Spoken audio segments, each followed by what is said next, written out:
Hello guys, welcome back to our channel. अब हम class 7th का 3rd and 4th chapter complete करेंगे।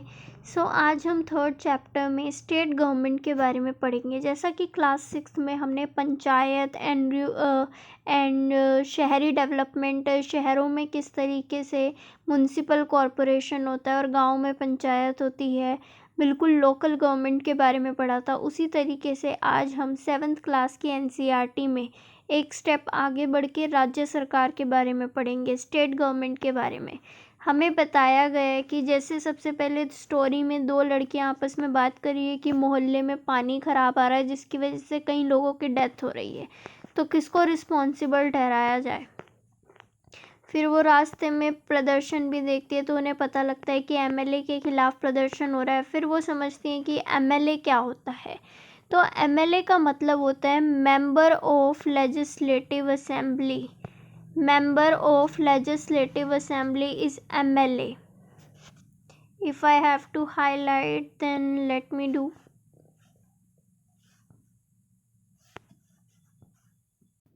तो मेंबर ऑफ लेजिस्लेटिव असेंबली जो होता है उसे एमएलए कहा जाता है। ये स्टेट गवर्नमेंट के अंदर आपको देखने को मिलते हैं। राज्य के अंदर चुनाव होते हैं, उन इलेक्शंस में हम अपना एक विधायक चुनते हैं जिसे एमएलए कहा जाता है, जो कि विधायक विधानसभा का सदस्य होता है, that is legislative assembly. Then इसके आगे चैप्टर में बताया गया है कि ये डायरेक्ट इलेक्शन होते हैं जिसमें हम लोग अपना एमएलए चुनते हैं, रिप्रेजेंटेटिव चुनते हैं। हर राज्य के अंदर कुछ ना कुछ कॉन्स्टिट्यूएंसी होती है, मतलब हर राज्य कुछ ना कुछ एरियाज़ में डिवाइडेड होता है। उन एरियाज़ के अंदर से हम अपना रिप्रेजेंटेटिव चुनते हैं जो विधायक बनता है, एमएलए बनता है। जो मेजॉरिटी में होता है वो सरकार बनाता है और जो मेजॉरिटी में नहीं होता है वो ओपोजिशन का नेता कहलाता है। ठीक है।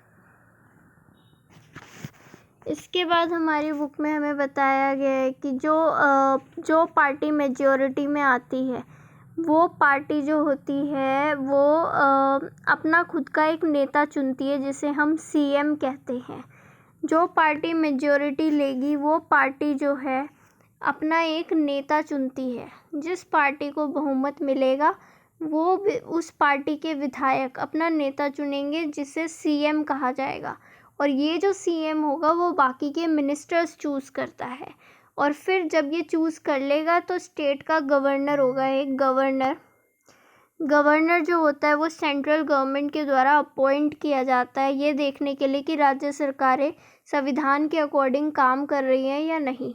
जब एक सीएम बनेगा और वो अपने मंत्री चुन लेगा तो वो राज्य के गवर्नर के पास जाएगा और उन्हें बताएगा, तो राज्य के जो गवर्नर है वो उन्हें अपॉइंट कर देंगे। इसके बाद हमारी बुक में बताया गया है कि हमारे शासन के अंदर कई डिपार्टमेंट और मिनिस्ट्रीज़ होते हैं जिनका हेड जो होता है वो सीएम होता है या इसके अलावा मिनिस्टर्स होते हैं। इसके बाद हमें एक छोटा सा पॉइंट दिया गया है। जैसे हमें बताया गया कई दफ़ा ऐसा होता है कि कोई एक पार्टी मेजॉरिटी नहीं ले पाती है, तो ऐसी कंडीशन में कई पार्टीज़ इकट्ठा हो जाती हैं। इसे कोएलिशन की सरकार कहा जाता है, गठबंधन की सरकार। इसके बाद हमें डिबेट दिखाई गई है असेंबली के अंदर और बताया गया है कि इस डिबेट के अंदर क्या होता है। डिबेट के अंदर जो एमएलए होते हैं उनका काम होता है अपने ओपिनियंस बताना, अपनी राय व्यक्त करना, साथ ही जो उनसे पूछा जाता है उस पर उसका जवाब देना, सजेशंस देना, अपने आप को एक्सप्रेस करना और सरकार क्या काम कर रही है इसके बारे में बताना। इसके अलावा जो मिनिस्टर्स होते हैं उनसे क्वेश्चंस पूछे जाते हैं, वो जवाब देते हैं। साथ ही जो भी फैसले सरकार लेती है उन्हें विधानसभा के अंदर लेजिस्लेटिव असेंबली के द्वारा पास करवाना ज़रूरी होता है।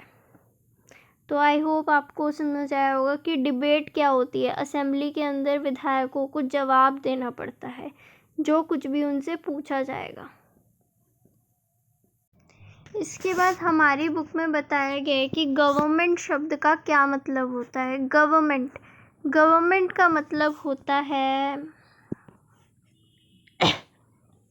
गवर्नमेंट का मतलब होता है सभी डिपार्टमेंट्स जो होते हैं, मिनिस्टर्स होते हैं, जिसको हेड करते हैं वही सरकार चलाते हैं। इन शॉर्ट सरकार का मतलब वो सब डिपार्टमेंट और मिनिस्ट्रीज से हैं जिनके वो हेड होते हैं। सभी डिपार्टमेंट और मिनिस्ट्रीज सरकार का पार्ट होती है, सरकार इनका हेड होती है।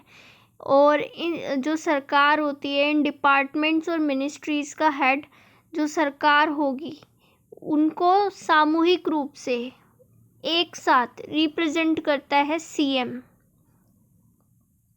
ओके, सो जैसे कि हमारी बुक में डेफिनेशन दे रखी है, गवर्नमेंट की डिपार्टमेंट मिनिस्टर्स जो होते हैं, जो हेड करते हैं, वो सरकार होती है और जो हेड होता है ओवरऑल वो सीएम होता है। इसे ही हम कार्यपालिका कहेंगे, दैट इज़ एग्जीक्यूटिव। दूसरी तरफ सारे विधायक जो विधानसभा में इकट्ठे होते हैं विधायिका कहलाते हैं। वो सभी एमएलए साथ में जो इकट्ठे होते हैं असेंबली के अंदर उन्हें लेजिस्लेचर कहा जाता है। ठीक है, वो सभी विधायक जो एक साथ इकट्ठे होते हैं विधानसभा के अंदर वो विधायक कहलाते हैं, या विधायिका मतलब लेजिस्लेचर जो कानून बनाता है। सो आई होप समझ आया होगा। सबसे पहले हमें इस पेज में देखने को मिला कि गवर्नमेंट का मतलब क्या होता है। गवर्नमेंट मतलब हेड करना सभी डिपार्टमेंट्स का। मिनिस्टर जो होते हैं वो होते हैं, ओवरऑल जो हेड होता है वो सीएम होता है। इसके बाद हमने देखा,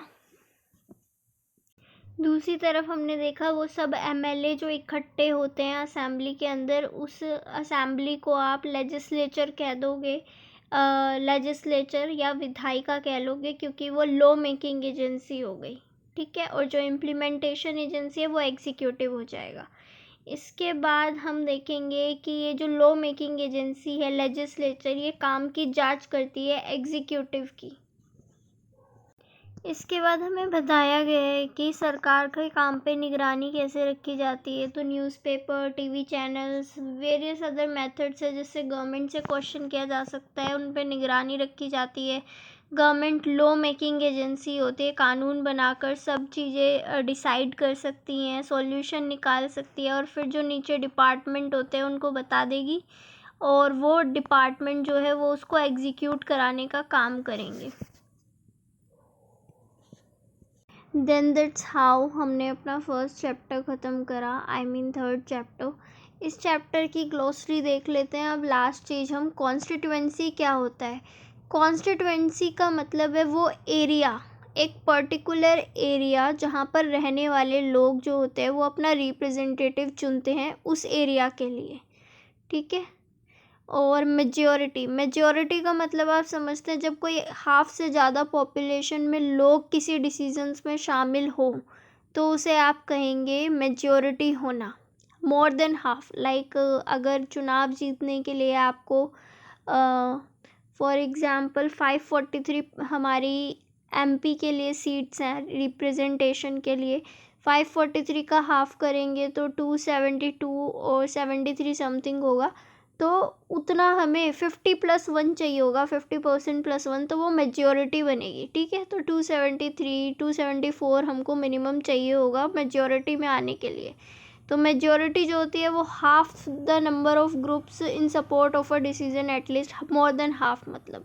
इसके बाद है ओपोजिशन। ओपोजिशन का मतलब होता है जो सत्ता में नहीं होते और सरकार में जिनके गवर्नमेंट के डिसीजंस में कोई रोल नहीं होता, बस वो क्वेश्चन उठाने का काम करते हैं, नए मुद्दे लेकर आते हैं पार्लियामेंट के अंदर या असेंबली के अंदर।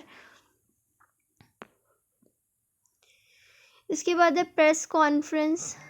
प्रेस कॉन्फ्रेंस का मतलब होता है जर्नलिस्ट की गैदरिंग होना जो कि क्वेश्चंस पूछेंगे किसी भी इशू पर और रिपोर्ट करेंगे जनता के सामने। प्रेस कॉन्फ्रेंस आई गेस समझ आया होगा। तो ये हमारा थर्ड चैप्टर था। अब हम नेक्स्ट चैप्टर खोलेंगे और आगे देखेंगे कि क्या हमें पढ़ना है। सो अब हमारा नेक्स्ट चैप्टर जो हमें देखने को मिलेगा वो जेंडर के इशू पर है। सो जेंडर के बारे में हम पढ़ेंगे। तो सबसे पहले बताया गया है कि लड़के या लड़की के रूप में बड़ा होना कैसा होता है। सबसे पहले हमें एक स्टोरी बताई गई है समोआ आइलैंड की, ये आइलैंड जो है पैसिफिक ओशन के सदर्न पार्ट पे पड़ता है। इस आइलैंड के बच्चे जो है 1920s के टाइम के बारे में बताया गया। उस टाइम पे ये जो बच्चे थे वो किस तरीके से रहते थे, मतलब बस ये बताया गया कि लड़कों का रहने का ढंग और लड़कियों के रहने के ढंग में अंतर था।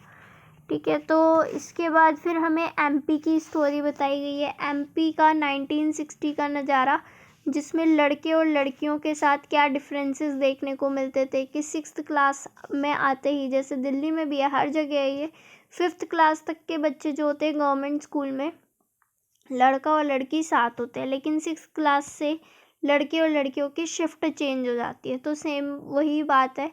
और साथ ही लड़के किस तरीके से लड़कों को खेलने के लिए एक बहुत बड़ा प्लेग्राउंड मिलता है स्कूल के बगल में, कह लो, नॉट लाइक स्कूल के अंदर, लेकिन लड़कियों को स्कूल के अंदर रिजर्व रखा जाता है। वहाँ पर ही एक छोटा सा ग्राउंड दे दिया जाता है खेलने के लिए।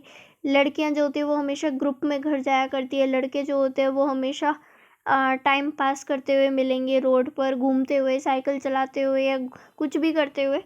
लेकिन लड़कियों के लिए रास्ता सिर्फ घर जाने के लिए होता है। तो बहुत सारे डिफरेंसेस बताए गए हैं जो कि हम लोग समझ सकते हैं एज अ गर्ल। ठीक है, खिलौनों के बारे में बताया गया। जब हम बात करें कि लड़कों को खिलौने क्या दिए जाते हैं और लड़कियों को क्या, तो हमें पता ही है लड़कियों के लिए डॉल्स दे दी जाती है और लड़कों को कार दे दी जाती है। जबकि हो सकता है कि लड़के का मन भी डॉल से खेलने का और लड़की का मन कार से खेलने का हो। लेकिन खिलौने एक तरीका होता है बच्चों को बताने के लिए कि बड़े होके तुम्हारा रोल क्या होने वाला है। ये हमें बुक में बताया गया और ये रियलिटी भी है। खिलौनों के थ्रू ही पेरेंट्स बच्चों को सिखाना शुरू कर देते हैं कि तुम क्या बनोगे, क्या करोगे, किस तरीके से बिहेव करना है, लड़के को भी और लड़की को भी। इसके बाद हम एक स्टोरी पढ़ेंगे जिसमें हमें बताया गया कि एक जो लड़की है वो अपनी पड़ोस वाली आंटी के लिए मानती है कि वो तो वर्किंग नहीं है ना, वो तो बाहर जॉब करने नहीं जाती है, तो मतलब वो तो वेली है, वो तो कुछ करती नहीं है। सेम उस औरत के बच्चे मानते हैं कि मम्मी तो कुछ करती नहीं है। उनके हस्बैंड मानते हैं कि ये तो कुछ करती ही नहीं है, ये कौन सा वर्किंग है। तो ये सारा क्वेश्चन कि ये तो कुछ करती ही नहीं है, उस पर क्वेश्चन उठाया गया कि महिलाएं जो घर में रहती है, घरेलू काम करती है, उस काम का कोई वर्थ क्यों नहीं गिना जाता, जबकि सही मायने में वो काम बाहर जाकर काम करने से ज़्यादा मेहनती वाला होता है। ज़्यादा आपको मेहनत करनी पड़ती है, फिज़िकल वर्क करना पड़ता है, लेकिन फिर भी उसको काउंट नहीं किया गया है। तो उस चीज़ को समझाने की कोशिश की गई है एक स्टोरी के थ्रू। आप देखेंगे कि जो केयर गिविंग का वर्क है, ये सब छोड़िए, बस आपको ये याद रखना है कि बहुत ज़्यादा फिज़िकल वर्क आपको देखने को मिलेगा।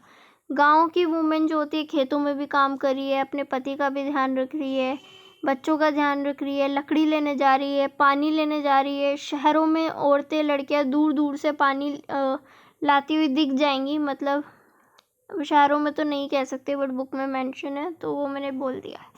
तो ये बताया गया कि वुमेन्स जो हैं वो किस तरीके से इतने सारे फिज़िकल वर्क करती है। कपड़े धोना अपने आप में एक चैलेंजिंग वर्क होता है। आज की बात नहीं करेंगे हम शहरों की, जिसमें वुमेन्स जो होती है मशीन लगा के कर सकती है, मशीन ड्राई अप करके दे सकती है क्लॉथ्स को। बट पहले के टाइम में या गांव में अभी भी वुमेन्स को कपड़े हाथ से धोने होते, तो आप देख सकते हो किस तरीके से पानी में भिगोना, फिर उसको निचोड़ना, बहुत सारे फिज़िकल वर्क्स वुमेन करती है। सफाई करने का काम हुआ, झाड़ू लगाना, पोछा लगाना, वज़न उठाने के काम, सामान लेकर चलना, बहुत सारे काम है, खाना बनाना, कई घंटों तक खड़े रहना चूल्हे के आगे। तो बहुत सारे फिज़िकल वर्क से थकाने वाले काम हैं जो कि एक वुमेन करती है। और अगर हम ऐसे डाटा निकालने लगे ना कि घर पे जो महिलाएं हैं वो कितने घंटे काम करती है, तो हम शॉक हो जाएंगे। अनपेड वर्क महिलाओं के 24 में से 23 घंटे, 19 घंटे महिलाएं काम कर रही है। और पुरुष जो है घर पे रुककर 2 घंटे, 1 घंटा ऐसे कुछ काम में हेल्प करा देगा ज़्यादा से ज़्यादा। सो महिलाओं को ज़्यादा काम करना पड़ता है कंपैरिजन टू आदमी। इसके बाद हमें अपनी बुक में एक इक्वालिटी के लिए सरकार के द्वारा कानून बनाते हुए दिखाया गया है कि सरकार ने आंगनवाड़ी की व्यवस्था की है गांव के अंदर। लाइक गवर्नमेंट ने कहा है कि अगर किसी भी ऑर्गेनाइजेशन में वुमेन वर्कर 30 से ज़्यादा होती हैं, मिनिमम 30।